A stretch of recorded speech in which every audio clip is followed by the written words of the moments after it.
Hey,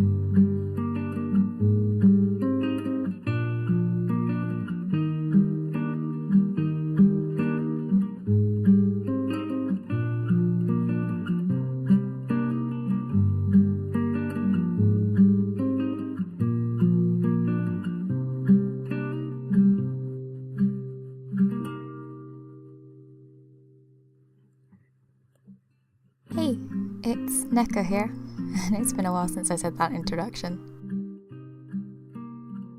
I thought I'd catch you all up on the mischief that I've been up to, and while I don't have anything substantial to really talk about, I still think it's important just to check in every now and then, and, well, update you, I guess.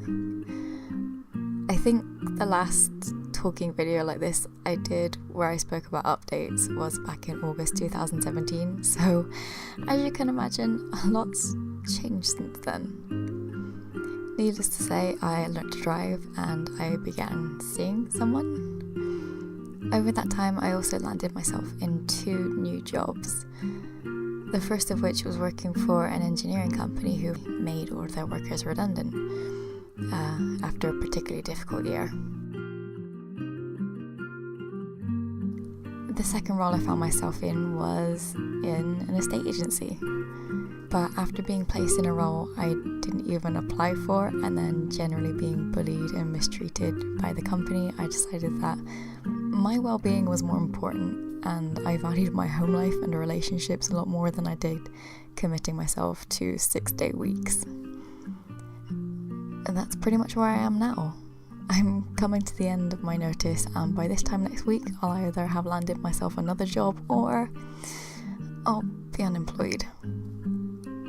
Now I know what you're thinking. It was really stupid of me to quit and I hadn't thought this through, but I had. And like I said, the people I worked with were so full of spite and only in it for themselves. There was no teamwork, and after coming home in tears every single night, I decided that it wasn't worth it. I have savings, I don't particularly have any expensive bills to pay or a family to support.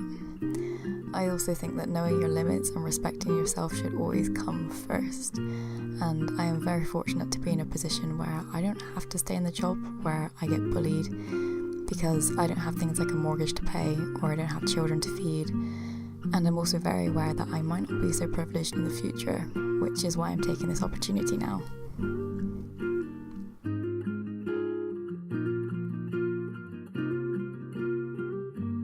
On a lighter note, however, I have found myself painting more. I've saved some money, looking into producing some stickers and patches to go up for sale and things like that. Sam unfortunately came down with the flu and had to postpone his leaving date, which on the plus side gives us more time together, but there's still a lot of uncertainty surrounding his role and whether or not I will be able to go with him. Everyone we talk to seems to give us different answers, but to be on the safe side, I've decided to start selling things online again. And that way, if I can move, then at least I'll have some kind of income rather than just having to get a new job for every place we move to. In this weird way, I feel like everything's happening so fast, but it also feels like I'm stuck. I graduated uni 3 years ago this July, and while I'm doing the whole being an adult thing and getting real jobs, I also feel like I can't really commit to anything until there's more certainty. What I'm trying to say is at the moment I'm just taking things as they come. I still photograph weddings and I still look forward to doing more in the future, but I also want to dive further into the world of selling things online because I think there's so much potential there. For now though, I'm focusing on things that I can change. I've become more conscious of things that I eat. I try to exercise daily. I've been getting up at reasonable times each day and producing more work rather than letting the whole 9-to-5 life get me down.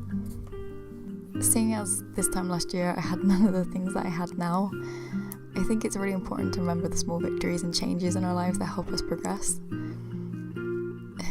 I'm gonna end this on a bit of a silly note, but I actually keep a picture of Sam and I on my desk when we went to the amusement park last year, and no matter how crappy my day's been or how upset I get or how down I'm feeling, I always look at that photo and I just smile because it's a really goofy picture of us on one of the roller coaster rides. And I don't know, it's a reminder that even though we do have crappy days, there's also really good days. And fingers crossed there's going to be a lot more of those days to come. I don't know, it's a really goofy thing, but it makes me happy. It makes me want to just keep going, I guess, keep saving money, keep having those days out and just enjoy being only 23, which is still really daunting. I feel so old and yet people treat me like a child still. It's really confusing. Anyway, take care guys. Bye.